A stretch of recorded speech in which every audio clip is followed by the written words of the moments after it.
cut a brick. So previously we had gotten Bertie the Caravan, and now all we had to do was clear a spot on the farm where we could put him.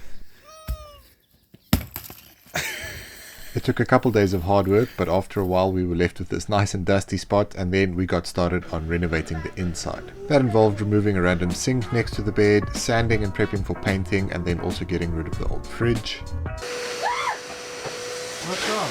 I just swallowed something that may or may not be important. Yeah, we never found out what that important thing was, but now we had to move on to painting. Now I really hate painting, but I also love doing work where I can sit down and do the work, which doesn't always mix well. And we decided to go for an all white vibe. We think it ended up looking pretty good, and then we decided to put in some blinds for some privacy. We got power! And then via a very long extension cord we finally got power, and this was all in preparation for our very first night in the caravan. We were very excited because everything was finally starting to take shape. Needless to say, sleeping in a poorly insulated caravan in the middle of winter is a bit of a shock to the system.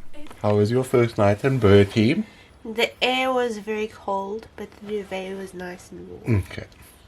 And that's the story of how we got Bertie the Caravan settled on our farm and spent our first night in him. If you want to see the rest of the Reno series, consider sticking around. Until then, we'll see you next time.